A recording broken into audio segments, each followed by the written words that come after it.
guys, it's Amber, and yeah, I am super blonde. I went a bunch lighter for summer, and I'm gonna stick with the unicorn vibes, and I'm going to put some more colors in it. But I actually love the light blonde so much that I'm like, I'm just gonna enjoy the blonde for a hot minute. You know, I don't know, maybe a couple weeks, and then I want to do like the opal again and do like a bunch of like pastel colors in it. And then I think I might do like, I don't know, I've seen those really cool melts where they're like purple to pink and then peach. I might do that on the underneath because I like the top being blonde, but I just figured the colors would pop a lot more. But now that it's all blonde, I haven't been this blonde in years. So I was just like having fun.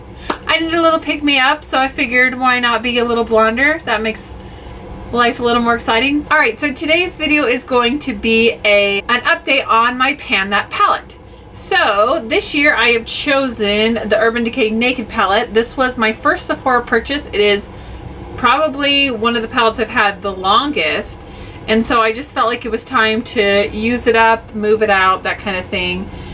And so when I first started panning this palette, I'd only hit pan on one shade, which was Sin. So I'm going to include a clip from last month's video, and that way you guys can see where I was at with my palette when I first started this challenge.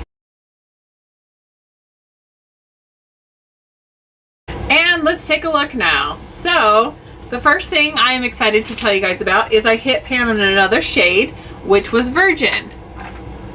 So on Virgin right here, I hit pan. I also widened out on Sin quite a bit. And something that, as I've been watching more panning videos, I've seen that's really helpful is people will kind of show where the dips are. So I think, let me kind of turn it to the side here. So I definitely am getting quite a good dip here in Naked, and also I have quite a good dip in Sidecar.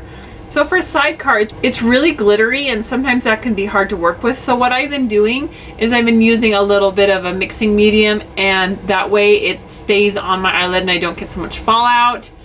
I do have a pretty good dip here in Smog and also in Toasted. Dark Horse and Hustle, they tend to be a little bit harder for me to use where they're darker colors, and I typically don't like darker shades as much in the crease, and they tend to be a little more muddy. I did use Creep quite a bit for an eyeliner, so you can see just right here at the bottom I've got a little progress going on down there. And then Gunmetal I actually used just doing a smoky look. So what I did for this look is I would usually take like Naked and then Buck and just kind of warm up the crease a little and just lightly, like very blown out, and then put Gunmetal right on the lid and just barely like soften it out. I felt like it gave it a really nice like smoky look, and I just go with like a nude lip, and that's kind of the way that I found that I like to wear Gunmetal the most. For some of these darker shiny shades, I find that wearing them under the lash line is a good way. Also, you guys can see that I did widen the pan quite a bit on Sin. So I've been wearing this in my inner corners and just on the lid as a lid color. This I've been wearing on the lid and a little bit on the brow bone. I don't love Virgin on the brow bone, but I have done it on a few occasions. Half Baked I used a little bit. You definitely can see I've got a dip in that, but I don't know, I haven't been as drawn to using that as I thought I would be, but overall I think the progress is going well. It's been a good palette to mix in with other palettes so I can get a little bit more use out of the individual colors, but still add pops of other colors in with it. So here one last time is a look at my palette when I first started my challenge, and here it is after. Thanks so much for watching, and I'll see you guys next time. Bye!